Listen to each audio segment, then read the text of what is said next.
Hello friends, welcome to the channel. कहानी भगवान की आंखों में आंसू। एक गांव में एक निर्धन जुलाहा दंपत्ति रहता था। जुलाहे का नाम था माधव और उसकी पत्नी का नाम था कांता। वे दोनों बहुत परिश्रमी थे। सारा दिन काम करते, सुंदर सुंदर कपड़े बनाते, किंतु उनके बने कपड़ों को अच्छी कीमत नहीं मिल पाती थी। फिर भी जो मिलता वे उसी में संतुष्ट रहते और एक टूटी फूटी झोंपड़ी में जीवन व्यतीत करते थे। वे बहुत संतोषी स्वभाव के थे। वे दोनों भगवान श्री कृष्ण के अनन्य भक्त थे। दिन भर के परिश्रम के बाद जो भी समय मिलता उसे वे दोनों भगवान के भजन कीर्तन में बिता देते थे।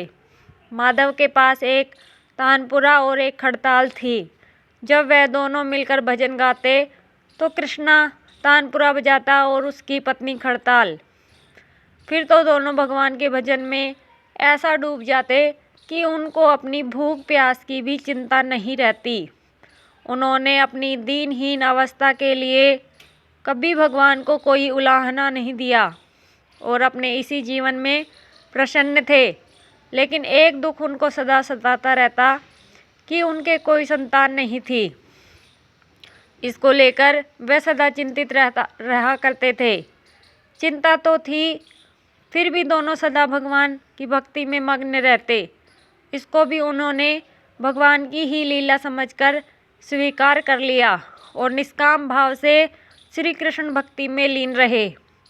जब उनकी आयु अधिक होने लगी तो एक दिन लीला ने सुंदर से कहा कि हमारी कोई संतान नहीं है। कहते हैं कि संतान के बिना मुक्ति प्राप्त नहीं होती। अब हमारी आयु भी अधिक हो चली है, ना जाने कब बुलावा आ जाए। मरने के बाद हमारी चिता को अग्नि कौन देगा? कौन हमारे लिए तर्पण आदि कार्य करेगा? कैसे हमारी मुक्ति होगी? माधव बोला, तू क्यों चिंता करती है? ठाकुर जी है ना, वही सब देखेंगे। माधव ने यह बात कह तो दी, किंतु वह भी चिंता में डूब गया। तभी उसके मन में एक विचार आया कि वह नगर में गया और श्री कृष्ण के बाल रूप की एक मूर्ति ले आया। घर आकर बोला, अब तुझे चिंता की कोई आवश्यकता नहीं है। मैं यह बाल गोपाल लेकर आया हूँ। अब से यही हमारे पुत्र हैं। अगर हम संतानहीन हैं तो यह भी इन्हीं की इच्छा है। हम इन्हीं को अपने पुत्र का समान प्रेम करेंगे, यही हमारे पुत्र का दायित्व पूर्ण करेंगे। माधव बोला। माधव की बात सुनकर कांता अत्यंत प्रसन्न हुई। उसने बाल गोपाल को लेकर अपने हृदय से लगा लिया और बोली, आप बिल्कुल ठीक कह रहे हैं। आज से यही हमारा लाला है। तत्पश्चात दोनों पति पत्नी घर का एक कोना साफ कर वहाँ उनके लिए एक बैठने का स्थान बनाया और एक चौकी लगाकर उसके ऊपर बाल गोपाल को विराजित कर दिया। उस दिन से जुलाहा दंपत्ति का नियम हो गया। वह प्रतिदिन बाल गोपाल को स्नान कराते, उनको धुले वस्त्र पहनाते, अपने पुत्र की तरह उनको लाड़ लडाते, उन्हीं के सामने बैठकर भजन कीर्तन करते और वहीं सो जाते थे। वो दोनों अपने हाथों से बाल गोपाल के लिए सुंदर वस्त्र बनाकर उनको पहनाते, उनकी खाना खिलाते, उनको झूला झुलाते और रात को उनको सुलाकर ही स्वयं सोते थे। इन सब में उनको बड़ा आनंद आता। धीरे धीरे दोनों बाल गोपाल को अपनी संतान के समान ही प्रेम करने लगे। बाल गोपाल अब उनके परिवार का हिस्सा बन गए थे। कांता का नियम था, वह रोज अपने हाथों से पहले अपने लाला को भोजन कराती, तब स्वयं भोजन करती थी। लाला को भोजन कराते समय उसको ऐसा प्रतीत होता जैसे वह अपने पुत्र को ही भोजन करा रही हो।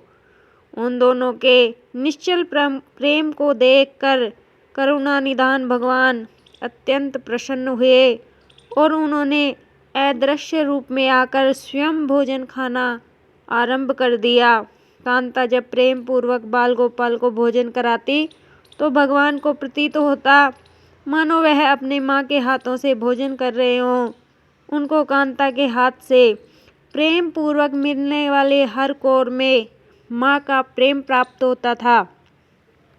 भगवान श्री कृष्ण स्वयं माँ की उस प्रेम लीला के वशीभूत हो गए, किंतु कांता कभी नहीं जान पाई कि स्वयं बाल गोपाल उनके हाथ से भोजन करने आते हैं। एक दिन बहुत अधिक कार्य होने के कारण कांता बाल गोपाल को भोजन कराना भूल गई। गर्मी का समय था। भरी दोपहरी में दोनों पति पत्नी कार्य करते करते थक गए और बिना भोजन करे ही सो गए। उनको सोए हुए कुछ ही देर हुई थी कि उनको एक आवाज़ सुनाई दी, मैया, बाबा, मुझको भूख लगी है। दोनों हड़बड़ाकर उठ गए। चारों ओर देखा, आवाज़ कहाँ से आई, किंतु कुछ दिखाई नहीं दिया। तभी अचानक लीला को याद आया कि आज उसने अपने लाला को भोजन नहीं कराया है। वह हड़बड़ा कर उठी और दौड़कर लाला के पास पहुंची तो देखा कि बाल गोपाल का मुख कुलमलाया हुआ है। इतना देखते ही दोनों पति पत्नी वहीं उनके चरणों में गिर गए। दोनों की आंखों में आंसुओं की धारा बह निकली। लीला तुरंत भोजन लेकर आई और न जाने कैसा प्रेम उमड़ पड़ा कि उसने लाला को उठाकर अपनी गोद में बिठा लिया और भोजन कराने लगी। दोनों पति पत्नी रोते जा रहे थे और लाला को भोजन कराते जा रहे थे। साथ ही बार बार उनसे अपने द्वारा हुए अपराध के लिए क्षमा मांगते जा रहे थे। ऐसा प्रगाढ़ प्रेम देखकर भगवान अत्यंत द्रवित हुए और अंतर्यामी भगवान श्री हरि साक्षात रूप में प्रकट हो गए। भगवान ने अपने हाथों से अपने रोते हुए माता पिता की आंखों से आंसू पोंछे और बोले, प्रिय भक्त, मैं तुम्हारी भक्ति और प्रेम से अत्यंत प्रसन्न हूँ। तुम जो चाहो वर मांग लो, मैं तुम्हारी प्रत्येक इच्छा पूर्ण करूँगा। इतना सुनते ही दोनों भगवान के चरणों में गिर पड़े और बोले, दया निधान, आप हमसे प्रसन्न हैं और स्वयं हमारे सम्मुख उपस्थित हैं। इसी से हमारा जीवन धन्य हो गया। इससे अधिक हमें और क्या चाहिए। इससे अधिक किसी भी वस्तु का भला क्या महत्व हो सकता है।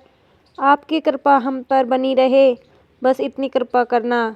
श्री हरि बोले, यदि तुम चाहो तो मैं तुम्हारे जीवन में संतान के अभाव को समाप्त कर तुम्हें एक सुंदर संतान प्रदान करूं। यह सुनते ही माधव और कांता एकदम व्याकुल हो बोले, नहीं भगवान, हमको संतान नहीं चाहिए। उनका उत्तर सुनकर भगवान ने पूछा, किंतु क्यों? अपने जीवन में संतान की कमी को पूर्ण करने के लिए ही तो तुम मुझको अपने घर लेकर आए थे। यह सुनकर वे दोनों बोले, प्रभु, हमको भय है कि यदि हमको संतान प्राप्त हो गई तो हमारा मोह उस संतान के प्रति बढ़ जाएगा और हम अब की तरह आपकी सेवा नहीं कर पाएंगे। उनका प्रेम और भक्ति से भरा उत्तर सुनकर करुणा निधान भगवान करुणा से भर उठे। उनके विचार सुनकर भगवान की आंखों में आंसू टपक पड़े। वह बोले, हे मैया, हे बाबा, मैं यहाँ आया तो था आपके ऋण को उतारने के लिए, किंतु आपने तो मुझको सदा सदा के लिए अपना ऋणी बना दिया। मैं आपके प्रेम का यह ऋण कभी नहीं उतार पाऊँगा। मैं सदा सदा तुम लोगों का ऋणी रहूँगा। मैं तुम्हारे प्रेम से अत्यंत प्रसन्न हूँ।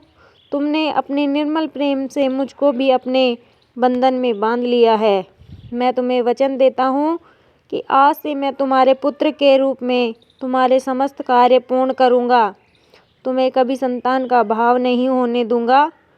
तुम ये तो जानते ही हो कि मेरा वचन कभी असत्य नहीं होता। ऐसा कहकर भक्त वत्सल भगवान बाल गोपाल की प्रतिमा विलीन हो गए। उस दिन से माधव और कांता का जीवन बिल्कुल ही बदल गया। उन्होंने सारा काम धंधा छोड़ दिया और सारा दिन बाल गोपाल के भजन कीर्तन और उनकी सेवा में व्यतीत करने लगे।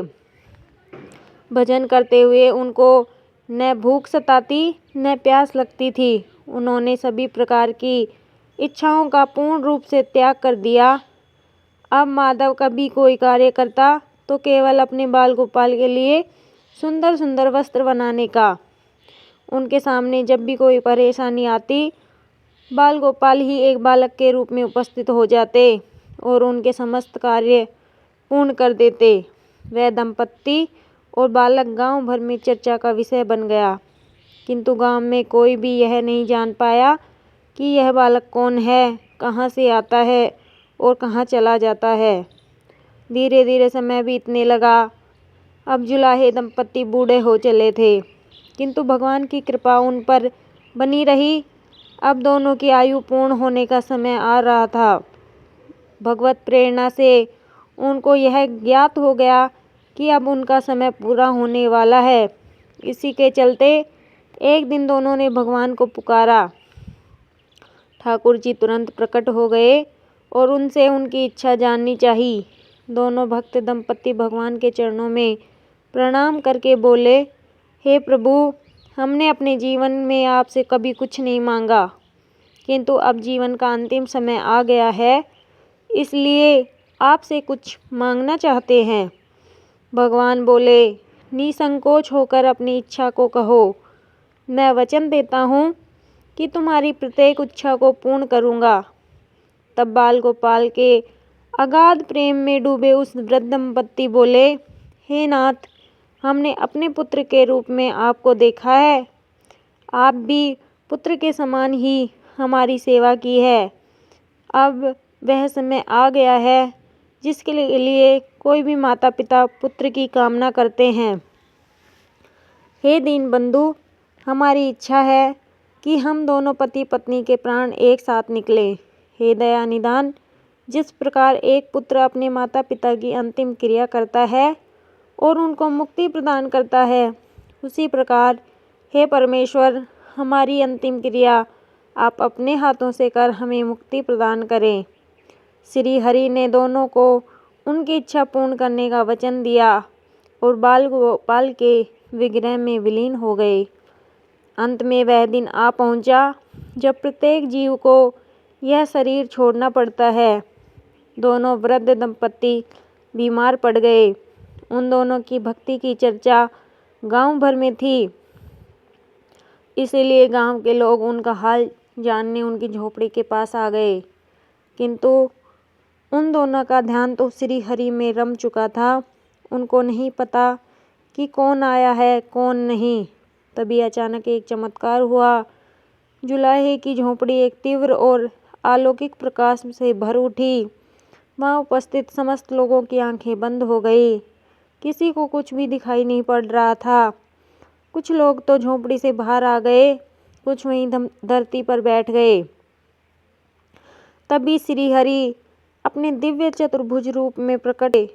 उनकी अप्रतिम शोभा समस्त सृष्टि को अलौकिक करने वाली थी, जो वातावरण में एक दिव्य सुगंध भर गई।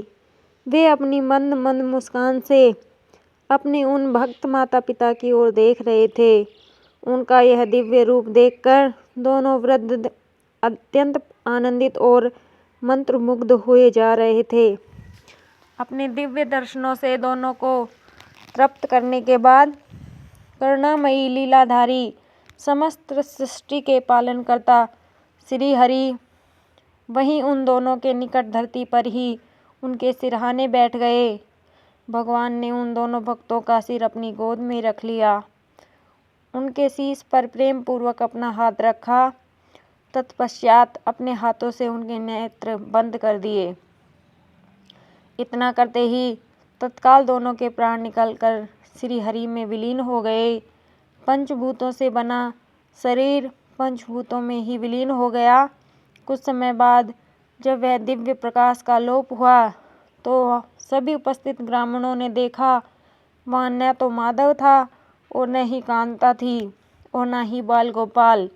बचे थे तो मात्र कुछ फूल जो धरती पर पड़े थे और एक दिव्य सुगंध जो वातावरण में चारों ओर फैली थी। विस्मित ग्रामीणों ने श्रद्धा से उस धरती को नमन किया।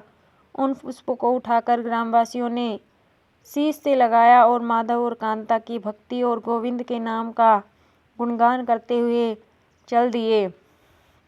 उन पुष्पों को श्री गंगा जी में विसर्जित करने के लिए। सच्चा भक्त वह है जो एक क्षण के लिए भी भक्ति से विमुख नहीं होता, अर्थात जिसका चित्र ईश्वर में अखंड बना रहता है, वही सच्चा भक्त कहलाता है। सरल शब्दों में कहें तो भक्ति के अंतिम चरण का अनुभव करने वाले को ही भक्त कहते हैं। बोलिए जय श्री कृष्णा। अगर वीडियो पसंद आई हो तो हमारे चैनल को सब्सक्राइब जरूर करें। धन्यवाद।